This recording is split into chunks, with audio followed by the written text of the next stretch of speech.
Team India के बांग्लादेश दौरे की चर्चाओं के बीच अफगानिस्तान ने बाजी मार ली है। जी हां, इंडिया और अफगानिस्तान के बीच 3 मैचों की T20 सीरीज खेली जा सकती है और ऐसा पहली बार हो सकता है कि टीम इंडिया अपने ही देश में मेहमान बनकर खेले। जी हां, मीडिया रिपोर्ट के मुताबिक अफगानिस्तान क्रिकेट बोर्ड की तरफ से BCCI को यह ड्राफ्ट भेजा गया था कि इंडिया और अफगानिस्तान के बीच 3 मैचों की T20 सीरीज 13, 15 और 17 सितंबर को नई दिल्ली में खेली जाए, जहां पर अफगानिस्तान टीम इंडिया को होस्ट करने वाला है। यानी इंडिया और अफगानिस्तान के बीच 3 मैचों की T20 सीरीज नई दिल्ली के अरुण जेटली स्टेडियम में 13, 15 और 17 सितंबर को खेली जा सकती है। जिस तरीके से यहाँ पर इंडिया और अफगानिस्तान के बीच T20 सीरीज की खबरें सामने आई हैं,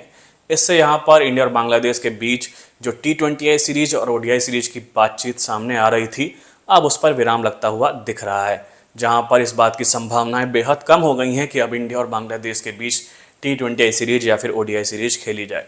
क्योंकि साल 2024 में टीम इंडिया बांग्लादेश का दौरा करने वाली थी, जहां पर इंडिया और बांग्लादेश के बीच सीरीज होनी थी। लेकिन वहां पर उसी दौरान बांग्लादेश में राजनीतिक उथल पुथल देखने को मिली, हिंसा का माहौल बना और इसीलिए टीम इंडिया ने वहां पर अपना दौरा रद्द कर दिया था। इसके बाद यहाँ पर जब टीम इंडिया को दौरा करना था, वहीं पर बांग्लादेश में हिंदुओं के साथ अत्याचार की खबरें सामने आई, जिसकी वजह से भारत और बांग्लादेश के बीच रिश्तों में तनाव देखने को मिला, जिसका असर क्रिकेट पर ही देखने को भी मिला। लेकिन जब अभी हाल ही में ही ब्रिक्स सम्मेलन में जब इंडियन गवर्नमेंट के ऑफिशियल्स और बांग्लादेश गवर्नमेंट के ऑफिशियल्स की मुलाकात हुई, उसके बाद ये संभावनाएं तेज हो गई थी कि इंडिया और बांग्लादेश के बीच T20 सीरीज और ODI सीरीज खेली जा सकती है। और बांग्लादेश क्रिकेट बोर्ड के नए प्रेसिडेंट तमीम इकबाल ने भी इस बात की पहल की थी कि वो BCCI से बातचीत कर रहे हैं और उन्होंने अपने गवर्नमेंट के विदेश मंत्रालय को भी इस बात को लेकर वाकिफ कराया है कि Bangladesh cricket board team India को होस्ट करना चाहता है। लेकिन जिस तरीके से अभी इंडिया और अफगानिस्तान के बीच T20 सीरीज की बातचीत सामने आई है, अगर इस खबर पर मुहर लग जाती है तो इंडिया और बांग्लादेश के बीच T20 सीरीज और ODI सीरीज की जो संभावनाएं थी वो बिल्कुल खत्म हो जाएंगी, क्योंकि यहाँ पर जो स्लॉट खाली था वो 1 से 13 सितंबर के बीच था।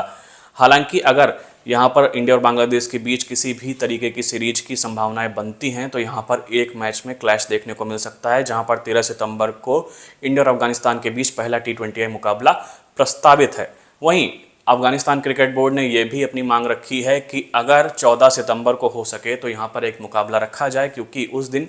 भारत में गणेश चतुर्थी का त्यौहार मनाया जाएगा और इस त्यौहार से जोड़कर इस सीरीज को प्रमोट किया जा सकता है। इसलिए गणेश चतुर्थी के दिन भी इंडिया और अफगानिस्तान के बीच एक T20 मुकाबला होने की संभावनाएं पूरी नजर आ रही हैं। लेकिन यहाँ पर बांग्लादेश क्रिकेट बोर्ड को मात देते हुए एक तरीके से अफगानिस्तान क्रिकेट बोर्ड ने बाजी मार ली है और इंडिया और अफगानिस्तान के बीच 3 मैचों की जो T20 सीरीज है वो अब भारत में ही अफगानिस्तान क्रिकेट बोर्ड होस्ट कर सकता है।